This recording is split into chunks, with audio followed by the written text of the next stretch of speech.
नमस्कार मित्रों, इस कहानी को समझिए। मित्रों, एक दिन राजा भोज गहरी निद्रा में सोए थे। उन्हें स्वप्न में एक दिव्य पुरुष के दर्शन हुए। भोज ने उनसे उनका परिचय पूछा। भगवन, आप कौन हैं? वे बोले, मैं सत्य हूँ। तुम्हें तुम्हारी तथाकथित उपलब्धियों का वास्तविक स्वरूप दिखाने आया हूँ। आओ, मेरे साथ आओ। राजा खुशी खुशी चल दिए। वे अपने आप को बड़ा धर्मात्मा समझते थे। उन्होंने मंदिर, बाग बगीचे, कुएं बावड़ी आदि बनवाए थे। मन ही मन उनको बड़ा अभिमान भी था। दिव्य पुरुष उन्हें बड़े शानदार, उनके ही प्रिय एक बगीचे में ले गए और बोले, तुम्हें इनका बड़ा अभिमान है ना? उन्होंने एक पेड़ छुआ और वह ठूंठ हो गया। एक एक करके सभी वृक्ष जो फूलों से लदे थे ठूंठ होते चले गए। भोज स्तब्ध देख रहे थे। फिर दिव्य पुरुष आगे बढ़े। भोज द्वारा निर्मित एक स्वर्ण जड़ित मंदिर के पास ले गए, जो भोज को अति प्रिय था एवं जिस पर उन्हें गर्व भी था। दिव्य पुरुष के स्पर्श से सोना लोहे की तरह काला हो गया एवं खंडहर की तरह भरभरा कर गिर गया। राजा के तो होश उड़ गए। क्रमशः वे सभी स्थानों पर गए जो राजा भोज ने बड़े मन से बनवाए थे। दिव्य पुरुष बोले, राजन, वास्तविकता समझो, भ्रम में मत पड़ो। भौतिक वस्तुओं के आधार पर महानता नहीं आंकी जाती। एक गरीब आदमी द्वारा पिलाए गए एक लोटे जल की कीमत उसका पुण्य किसी यश लोलुप धनी की करोड़ों स्वर्ण मुद्राओं से कहीं अधिक है।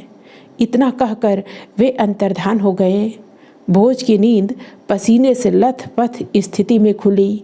राजा भोज ने स्वप्न पर गंभीरता पूर्वक विचार किया एवं क्रमशः ऐसे पुण्य कार्यों में जुट गए जो वास्तविक थे, यश प्राप्ति की कामना से नहीं किए गए थे। नमस्कार मित्रों, आज आपके लिए बहुत ही सुंदर लेख लेकर उपस्थित हैं। आज का लेख है तनाव मुक्त समृद्धि। मित्रों, आध्यात्मिक अर्थशास्त्र का अर्थ है तनाव मुक्त समृद्धि। ऐसी समृद्धि एवं संपन्नता जिसमें तनाव न हो और सहज विकास हो। समृद्धि के साथ विकास जुड़ा हुआ है। नदी में पानी आ जाए तो बहेगा ही, यही समृद्धि के साथ विकास का अर्थ है। परंतु नदी में पानी इतना ज़्यादा न हो कि वह अनियंत्रित होकर किनारे को तोड़कर बहने लगे और बाढ़ आ जाए। बाढ़ तबाही का मंजर खड़ा कर देती है, चारों ओर विनाश का भयावह दृश्य उपस्थित कर देती है। अनियंत्रित विकास के साथ ठीक यही संबंध है। आज समृद्धि या धन की बाढ़ से विकास की गति तो बहुगुणित हुई है, परंतु इससे तनाव में भी भारी अभिवृद्धि हुई है। आध्यात्मिक अर्थशास्त्र में समृद्धि तो होती है, परंतु इसमें तनाव नहीं होता है और विकास की गति नियंत्रित होती है। वर्तमान युग में धन का अधिकतम भाग शेयर बाजार द्वारा नियंत्रित होता है। शेयर बाजार में धन का उतार चढ़ाव पल पल बना रहता है। इसमें पल भर में व्यक्ति करोड़पति से अरबपति हो सकता है और उसी पल में अरबपति से कंगालपति भी हो सकता है। वर्तमान समय व्याप्त वैश्विक आर्थिक मंदी के शुरुआती दौर में अपने देश का शेयर बाजार पिछले दिनों 5-7 साल के न्यूनतम अंक को छू गया था। इसका तात्पर्य था हजारों करोड़ों अरबों का घाटा होना। जो अरबपति थे उन दिनों सड़क पर दर दर भटकते भिखारी के समान डोलने लगे। इस सदमे को सह न सकने के कारण आत्महत्या करने वालों की दर में एकाएक वृद्धि हो गई थी। आर्थिक संपन्नता एवं विपन्नता के बीच एक सुनिश्चित फासला होता है, एक दूरी होती है। किसी समय में अनगिनत प्रयत्न के बाद सालों साल बाद कोई संपन्नता को स्पर्श कर पाता था और वह संपन्नता अस्थायी होती थी। उसमें तनाव नहीं होता था। संपन्नता को पल भर में खो देने का डर नहीं होता था। समृद्धि एवं संपन्नता अस्थायी होती थी। इसका प्रभाव सभी पर होता था। एक संपन्न व्यक्ति औरों के लिए देवता के समान होता था। वह सुख दुख में सभी को यथासंभव आर्थिक लाभ प्रदान करता था।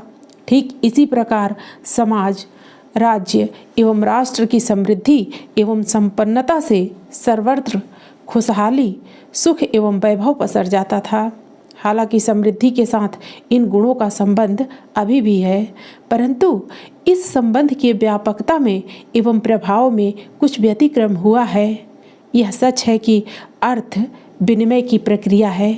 विनिमय अर्थात सतत प्रवहमान होना, एक स्थान से दूसरे स्थान एवं एक व्यक्ति से दूसरे व्यक्ति के पास स्थानांतरित होना। अर्थ रूपता नहीं है, अर्थ शक्ति है। ज्ञान भी एक शक्ति है। ठीक उसी प्रकार आर्थिक शक्ति की अपनी अनोखी क्षमता एवं सामर्थ्य होती है। यह तीन शक्तियों सत्ता, धन एवं काम शक्ति में से एक है। महान योगी श्री अरविंद के अनुसार धन के सदुपयोग की अपेक्षा दुरुपयोग अधिक होता है। धन को खोजने वाले एवं रखने वाले अधिकतर उसके स्वामी नहीं, दास ही होते हैं। विरले होते हैं जो इसकी विकृति से दूर रह पाते हैं, इसके दुष्प्रभाव से बच पाते हैं। धन शक्ति के इतिहास को खोजा जाए तो प्रतीत होता है कि लंबे समय से यह आसुरी शक्तियों के हाथों में रहने से एवं इसका भीषण दुरुपयोग होने से इसे इसी तरह मान लिया गया है। यही कारण है कि आध्यात्म मार्ग में कामिनी के साथ कांचन, धन को भी त्यागने की बात कही गई है। कहीं कहीं तो इसको प्रतिबंधित कर दरिद्रता एवं रिक्तता को ही एकमात्र आध्यात्मिक अवस्था घोषित कर दिया गया है, परंतु यह उचित नहीं है, मान्य नहीं है। धन शक्ति है, संसार में इसकी महत्ता स्पष्ट है। जीने के लिए इसकी आवश्यकता तो है ही, अनेक श्रेष्ठ कार्यों में भी इसकी उपयोगिता सराहनीय है।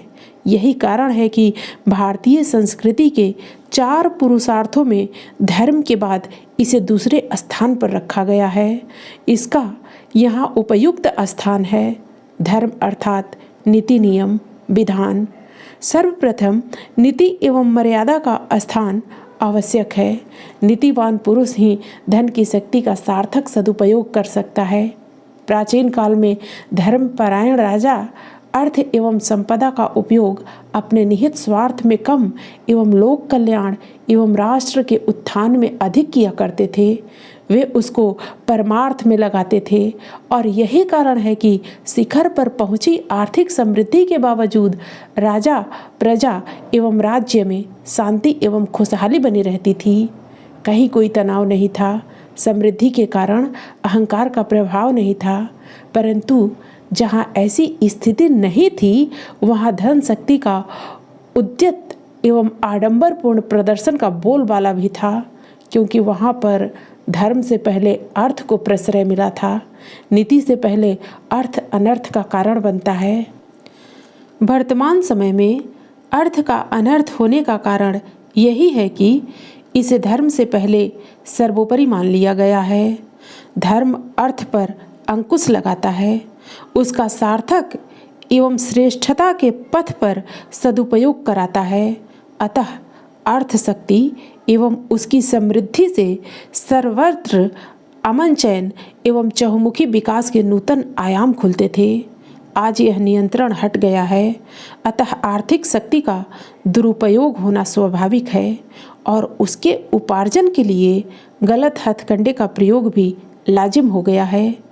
वर्तमान समय में अर्थ की महत्ता सर्वाधिक है। समाज में इसे सर्वोपरि स्थान दिया गया है, अतः सभी का झुकाव इस ओर होना स्वाभाविक है। संसार में जो जितना संपदावान है, धनी है, वह उतना ही प्रतिष्ठित, सम्मानित माना जाता है और समाज में प्रतिष्ठा पाने के लिए आज हर व्यक्ति धन प्राप्ति की होड़ में बेतहाशा दौड़ लगा रहा है। चाहे कुछ भी हो और कैसे भी हो, धन का अर्जन किया जाए। धनोपार्जन का यह मानदंड एवं मापदंड अनेक विकृतियों को पैदा करता है। इसी विकृति की वजह से व्हाइट मनी के स्थान पर ब्लैक मनी में घोर इजाफा हुआ है। व्हाइट मनी का अर्थ है ईमानदारी एवं मेहनत से अर्जित धन तथा ब्लैक मनी का तात्पर्य है अनैतिक एवं अवांछनीय ढंग से उपलब्ध धन। वर्तमान समृद्धि में ब्लैक मनी का बड़ा योगदान है और यदि यह सच है तो यह समृद्धि अवश्य ही अनेक विकृतियों को जन्म देगी। अनुचित एवं गलत राह से प्राप्त समृद्धि से कभी भी शांति एवं सुख की तलाश नहीं की जा सकती है। यह अविराम तनाव का कारण बनता है। इस माध्यम से उपलब्ध धन की रक्षा करने में अनेक समस्याएं खड़ी हो जाती हैं। एक तो इसके टिकने में संदेह है और यह टिक भी जाता है तो अनगिनत संकटों को आमंत्रण देता है। इसकी विकृति के प्रभाव से अछूता रह पाना अति कठिन हो जाता है। ऐसी समृद्धि अपने साथ रोग, शोक एवं संकट को लेकर आती है। आज समृद्धि बढ़ी है, साधन एवं सुविधाओं का अंबार लगा है। पहले की अपेक्षा नव धनाढ़ियों की संख्या में भारी वृद्धि हुई है। समृद्धि के कारण हुए विकास से विश्व वैश्विक गांव, ग्लोबल विलेज के रूप में एक आंगन में सिमट गया है। आज कुछ इंसान भूख के कारण नहीं, भरे पेट के कारण परेशान हैं और इसी वजह से अनेक असाध्य रोग हमारी सहभागिता निभा रहे हैं। जो चीज़ कभी जानी सुनी नहीं गई थी, अनजान अनभिज्ञ थी, आज उसी के साथ अनमेल सामंजस्य करना पड़ रहा है। आज संपन्नता है, भोग विलास के सभी साधन विद्यमान हैं, परंतु रोग से आक्रांत एवं अशक्त मन एवं शरीर न तो उसे भोग पा रहा है और न लोभ के कारण छोड़ पा रहा है। एक अजीब सा द्वंद्व घर कर गया है। समृद्धि की विपुलता में उस पर हमारा नियंत्रण खो गया है और परिणाम स्वरूप अनगिनत संकट एवं समस्याएं खड़ी हो गई हैं। वर्तमान विश्व में मंदी के संकट से भी बड़ा संकट है संपदा का अर्जन, नियंत्रण एवं सुनियोजन। समृद्धि यदि तनाव के साथ आए तो संकट है, परंतु समृद्धि यदि तनाव मुक्त हो तो यह आध्यात्मिक अर्थवाद बन जाती है। आध्यात्मिक अर्थवाद के संदर्भ में श्री अरविंद के अनुसार धन शक्ति और उससे प्राप्त होने वाले साधनों और पदार्थों का न तो दुरुपयोग होना चाहिए और न इसके प्रति राजसिक आसक्ति रखनी चाहिए और न ही इसके सुखों को भोगने की वृत्ति का दास होना चाहिए। सामान्य रूप से ऐसा ही होता है कि धन पाते ही हम इससे इतने आसक्त हो जाते हैं कि उसमें हमारा प्राण बस जाता है और यही वजह है कि शेयर बाजार के सूचकांक बढ़ते ही हम फूले नहीं समाते और घटते ही आत्महत्या को उतारू हो जाते हैं। धन तो भगवान का होता है, इसे दास न माना जाए और न स्वयं को इसका स्वामी। हम तो धन के न्यासी या ट्रस्टी हैं। आज यह हमारे पास और बाद में अन्य किसी और के पास चला जा सकता है।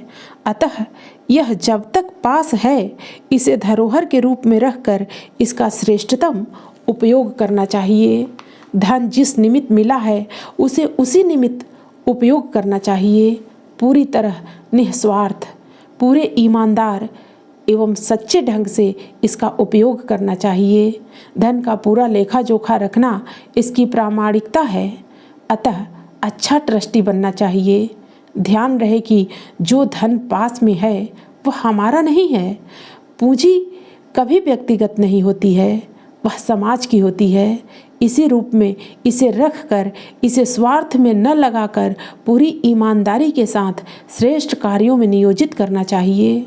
अर्थशास्त्र के प्रणेता आचार्य चाणक्य ने चंद्रगुप्त के सहारे अखंड भारत के सपने को महाभारत काल के बाद फिर से साकार किया था। उन्होंने भारत की समृद्धि को आसमान की बुलंदियों तक पहुंचाया था। चंद्रगुप्त का काल भारत के स्वर्ण युग के नाम से जाना जाता है। वह सही मायने में आध्यात्मिक अर्थवाद का युग था।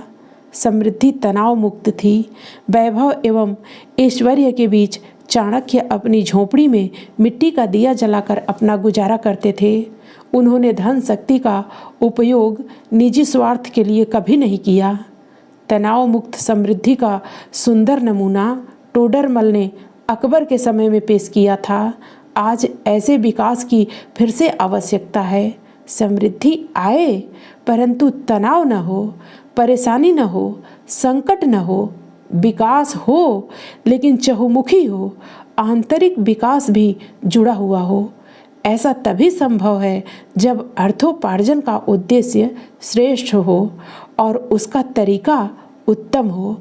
उपार्जित धन का श्रेष्ठतम एवं अच्युतम उपयोग हो। इसे निजी स्वार्थ में नहीं, मानवता के कल्याण के लिए नियोजित किया जाए। स्वयं को ट्रस्टी मानकर इसका प्रयोग किया जाए। धन की विपुलता या अभाव दोनों में आंतरिक प्रसन्नता को न खोया जाए। यही आध्यात्मिक अर्थवाद है जिसकी अति आवश्यकता है। यही युग की मांग है।